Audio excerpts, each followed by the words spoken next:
Hello everyone. Yesterday we began with the new topic recent phase, right? So we'll be having a brief discussion about this once again. The next big push towards democracy came after 1980 as democracy was revived in several countries of Latin America. Revived means there were certain countries still, right, which were not democratic. So this area, this era of 1980 saw that democracy was revived in several countries. Many countries got democratic or opted democracy form of government.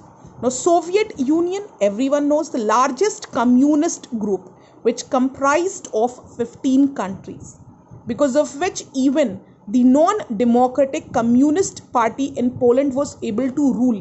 Why? Because it received support from Soviet Union. So when the Soviet Union broke down, right? When the Soviet Union broke down, it broke down into 15 different countries. So the disintegration of the Soviet Union accelerated this process. From the story of Poland, we know that then Soviet Union controlled many of its neighboring communist countries in Eastern Europe. Right? Many of the countries were under the control of Soviet Union. Poland and several other countries became free from the control of the Soviet Union during 1989 to 1990. Poland का phase you very well know. You very well know the role of Lake Wałęsa as well, and how the people of Poland fought for their democracy. Similarly, other countries as well, which were under the control of the Soviet Union, they became free when Soviet Union began separating, right? And those countries chose to become democracies. And finally, Soviet Union was dissolved in 1991. The Soviet Union comprised of 15 republics. All the constituent republics emerged as independent countries. Most of them became democracies. Thus, the end of Soviet control on East Europe and the breakup of the Soviet Union led to a big change in the political map of the world. In this period, major changes also took place in India's neighborhood. Now, before we move to India's neighborhood, I think it is very clear. Recent phase में, Soviet Union, 15 republics were under the control of Soviet Union. So when the revolt began in Poland and finally Poland was able to, gain democracy, Soviet Union also slowly began disintegrating, right? Soviet Union got weak, and the countries which were under its control, the 15 countries which were under its control, they finally got free, and among these 15 countries, maximum of them chose to be democratic, right? And when Soviet Union got disintegrated and finally resolved in 1991, even there was a change in the world map. Now, if we talk about our own neighbors, Pakistan and Bangladesh, they too were not democratic, right? Though Pakistan got democracy when India attained democracy in 1947, but it was not able to maintain that democracy. So even in 1990s, neither Pakistan nor Bangladesh were a democratic nation. Even in Nepal, right? In Nepal, what was happening? The king gave up many of his powers to become a constitutional monarch to be guided by elected leaders, right? Even the king in Nepal, what happened? The monarchical rule was there. So what happened during 1990s? The king of Nepal, he agreed to give maximum of his powers, and he decided that the country would be run through a constitution, right? So constitutional monarchy was stored in Nepal. However, these changes were not permanent. In 1999, General Musharraf brought back army rule in Pakistan. In 2005, the new king of Nepal dismissed the elected government and took back political freedoms that people had won in the previous decade. Yet, the overall trend in this period points to more and more countries turning to democracy. This phase still continues. So Pakistan and Bangladesh made a transition from army rule to democracy in 1990, but they could not restore that democracy for a longer period of time. Reason, in 1999, General Pervez Musharraf once again brought dictatorship in Pakistan, and this dictatorship continued till 2005. Similarly, the Nepal king, right? Pakistan got democratic. Now, Pakistan it got democratic with India in 1947, but it could not hold its democracy for a longer time, and it again got into the hands of army rule, right? But in 1990, right, Pakistan again made a transition from army rule to democracy, right? It got democracy in 1990, but they could not hold this democracy again for a longer period of time. In 1999, General Pervez Musharraf brought back army rule in Pakistan.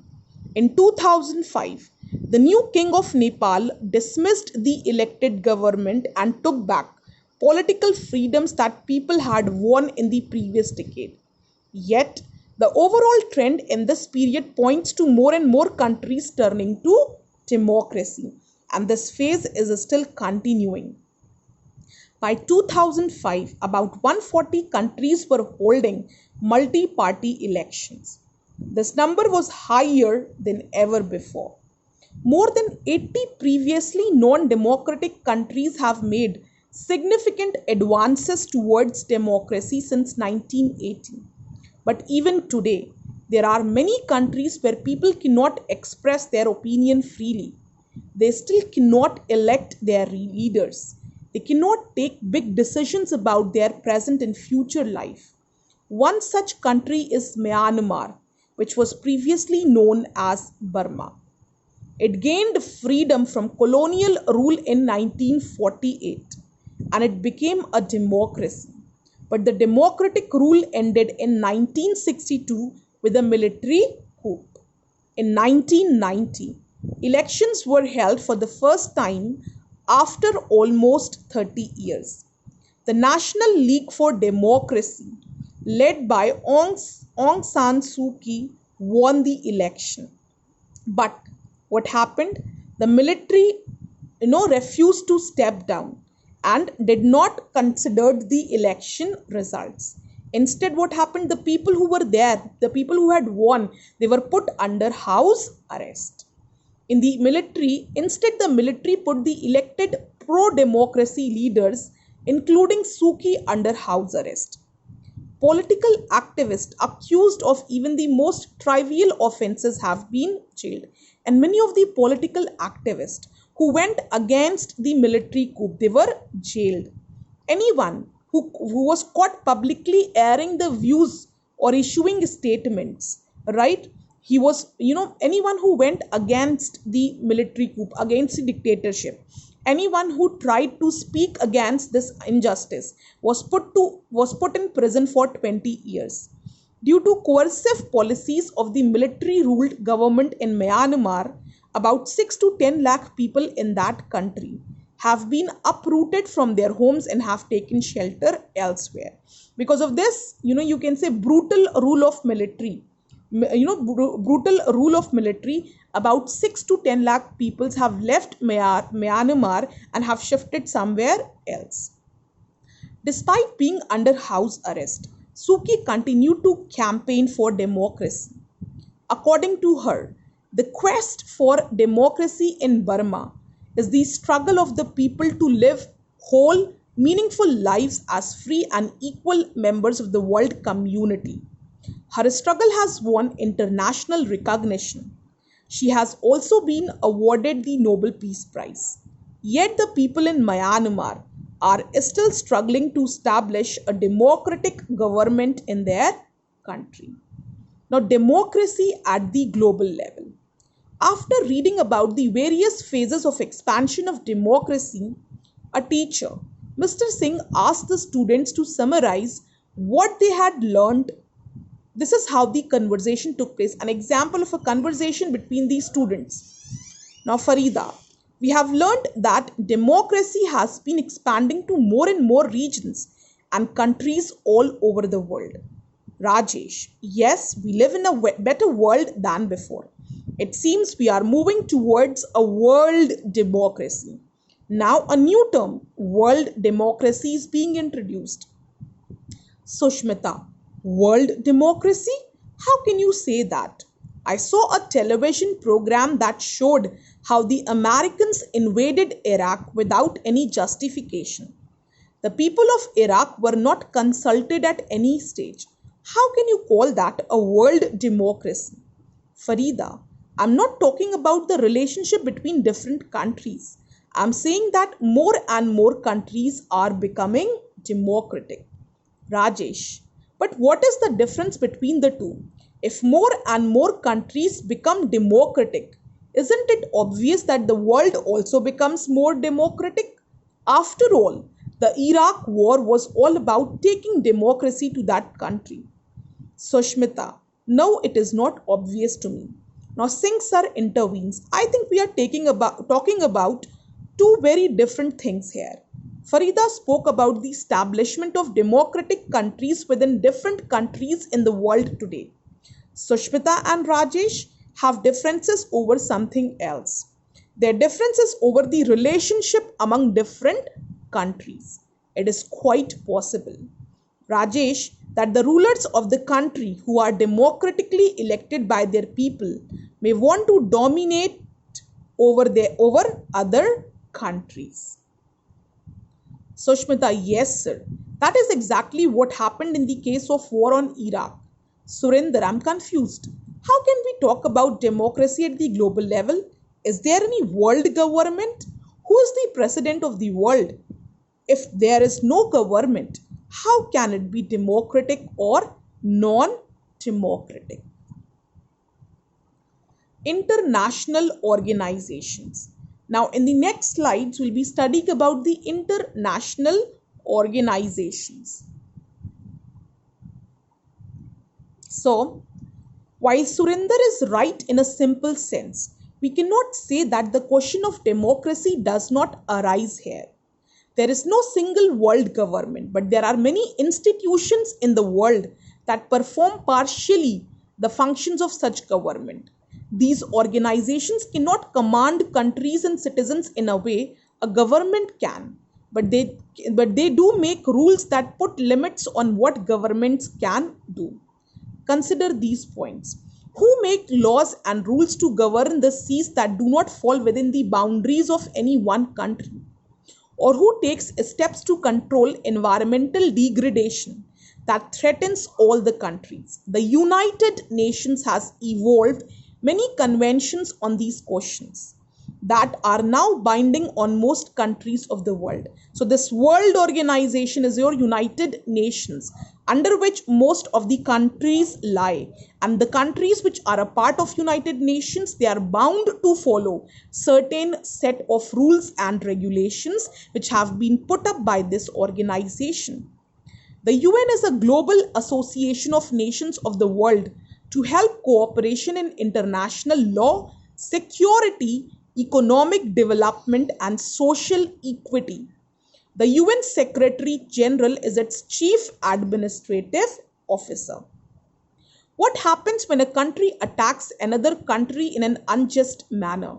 The UN Security Council, an organ of the UN, is responsible for maintaining peace and security among different countries. Right? If two countries are in a warlike situation, right? If two countries are in a warlike situation, it is the responsibility of the UN Security Council to resolve the issues. Right? In case of Uri attack, right? UN raised a question. UN raised a question against Pakistan on his attack in Uri. Right? So why UN? Because we are a part of United Nations. So if a war happens, or if a war is about to happen between India and Pakistan, UN can intervene. UN can intervene, and UN will try to sort out the matter peacefully. Who lends money to government when they need it? The International Monetary Fund does so. The World Bank also gives loan to the governments. Before lending, they ask the concerned government to show all its accounts and direct it to make changes in its economic policy. Now, we are about to begin. Begin with the discussion of world organizations and their role in maintaining world peace, in maintaining world democracy. Right? So we'll be coming with this new term. We'll be discussing this new term, world democracy, in our next lecture. Whatever query is there, you can forward it to me on your WhatsApp group. Before that, homework. Explain different forms of government which are mentioned here in cutouts of their symbolic representation. Like for dictatorship, you can make an army person.